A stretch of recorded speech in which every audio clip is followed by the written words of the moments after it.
Hello, Graham Roberts here. Welcome to this rather short tutorial. This is about the difference or similarity between the string object in Java and the string builder object in Java. Now there's also a string buffer, but we're not going to cover the string buffer. So this is an examination of both of them, and we're going to see what immutable and mutable mean in the context of these two objects. I think the first thing to say is, do you know, have you heard what similarities Winnie the Pooh and William the Conqueror have? Well, while you're pondering that, let's just talk about why StringBuilder is mutable. Now, StringBuilder is mutable means that it can be changed. Well, as you probably know, a string can't be changed, and that's why it's said to be immutable. A word matters, and indeed the similarity, what they have in common, Winnie the Pooh and William the Conqueror, is their middle name. With StringBuilder, we might be puzzling over why it's called StringBuilder, but if we use a synonym for builder, which is designer, then we can see what's going on. A StringDesigner object is one that allows you to design a string. You can actually build a string using the StringBuilder object that is much greater and more impressive and useful and reusable than you can with a string, because you can literally change the contents of a StringBuilder object. It's mutable, and you can design a string much more easily.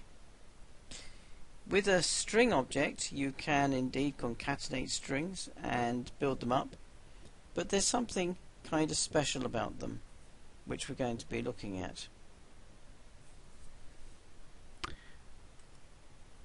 So what we should know about StringBuilder is it's not thread safe.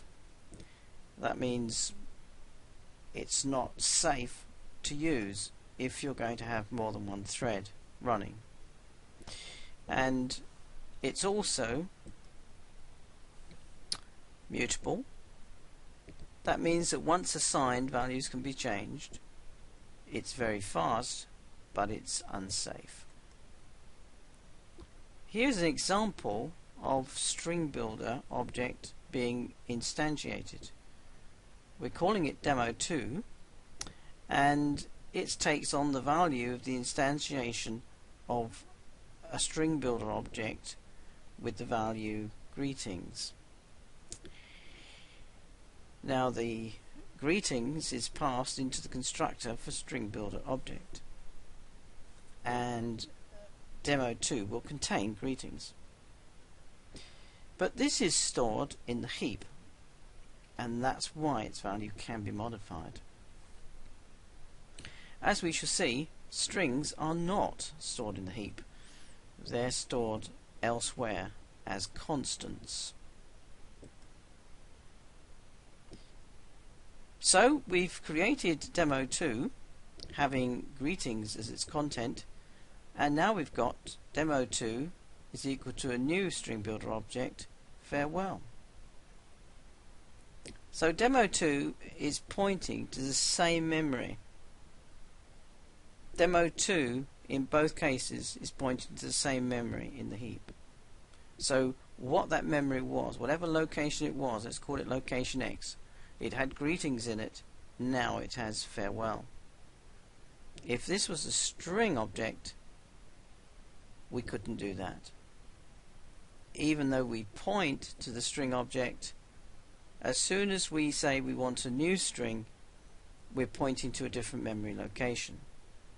But we'll come back to that.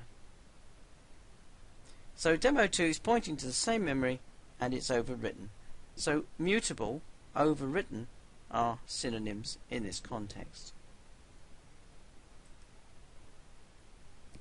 Now strings are immutable. Once created, they cannot be changed. It's thread safe, which is a good thing, and they're stored in something called the constant string pool.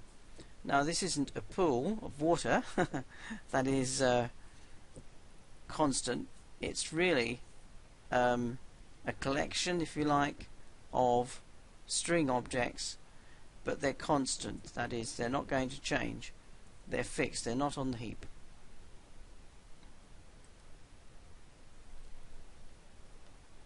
Because every object in Java is thread safe, string can't be used by two threads simultaneously.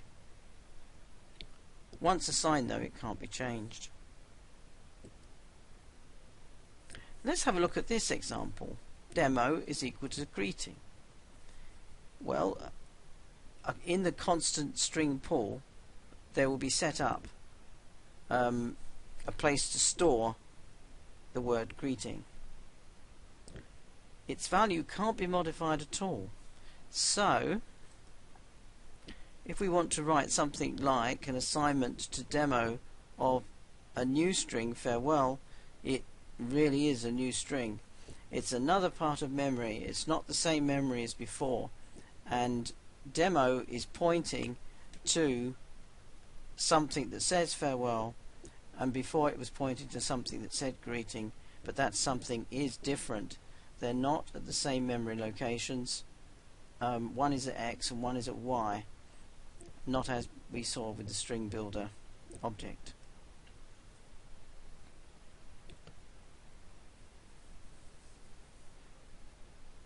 The greeting string still exists in the string constant pool. Its value is not overwritten, hence it's immutable. Not overwritten is a synonym for immutable. But we've lost reference to it forever, and it is in limbo. That's the downside of strings. So why do we always use string? It's thread safe, it's faster, and our cost is wasted memory. But these days that's inconsequential, and so we use string most of the time. Hope this has been useful.